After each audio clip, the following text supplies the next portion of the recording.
Kayo rin ba ni trip and tricks ni Lolo Mets kahapon? So, ako oo, alam niyo ho ba na ang aking monetization kahapon is nagluloko. Ayan. So, inuopen ko yung ads on Reels ko. Ganyan po yung lumalabas. And then, sa in-stream ads ko, pumunta siya sa ibaba. So, nawala sa in-stream ads ko kahapon. So, ako yung nagulat. So kahapon, nung na-check ko yun, nakita ko yun, bakit kaya, sabi kong ganoon, na nagkaganon ang aking monetization. So, hindi naman na ako nag-appeal or nag-isip ng kahit ano. Ang inisip ko na lang, deserve ko siguro to. Kasi po, napaka-busy po masyado. Hindi po ako nakakapag-upload ng mga content or minsan-minsan lang ako makapag-upload isang beses isang araw sa Reels. Ayan po. So hindi po ako kumikita sa aking mga in-stream ads at ads on Reel. Pero nandun pa rin sila kahit paano may mga sintimo-sintimo na napasok, kunti-kunti lang. Kasi nga po sa sobrang busy ko po.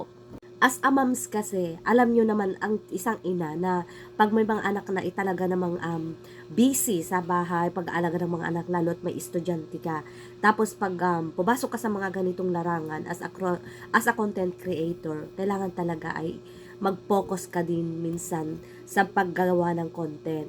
Pero para sa akin, hindi ko kasi siya kayang mapagsabay. Ayan.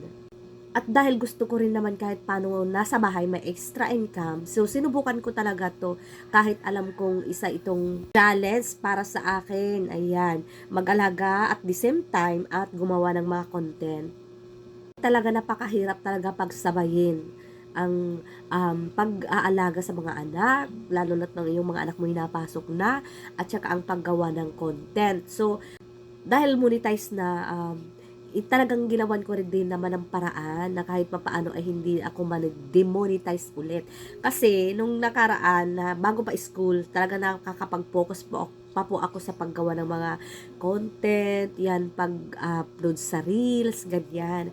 So, nung naging pasukan na, ayun na, hindi ko na siya masyadong naasikaso. So, since monetize na ako, ang ginagawa ko, kahit pa isa-isa nag-upload ako. So, kahapon nga ulit, nagkaroon ng hocus pocus sa ating mga monetization na yung ads on Reels is nagkaganyan, tapos yung in-stream ads ko bumaba siya sa not eligible.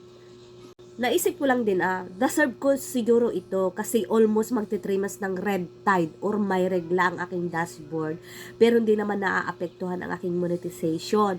Ngayon, nung nakaraan linggo, nagkaroon din ako ng violation sa community standard. So, sa community standard, ang aking profile is may issue. So, ang naapektuhan doon ay ang aking mga page. Ang nangyari sa aking mga page ay hindi sila recommendable.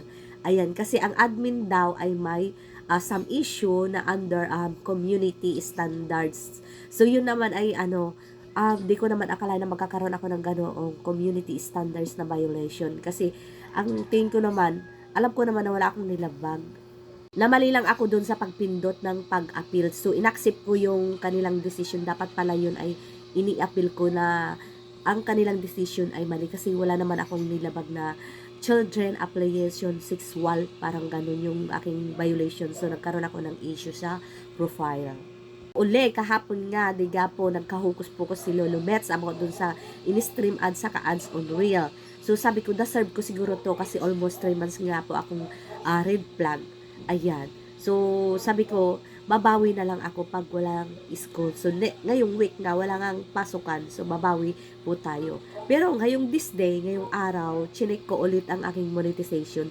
So, ang nag-okay, bumalik sa taas si in-stream ads, pero si ads on Reel ay ganito pa rin yung style niya.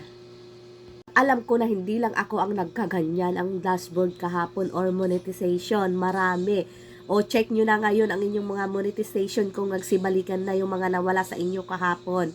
O kung ads on Reels nyo ay ganito pa or naging okay na po siya. Pero check ko naman ang aking mga ads on Reels sa ibang cellphone is still may ads pa naman din.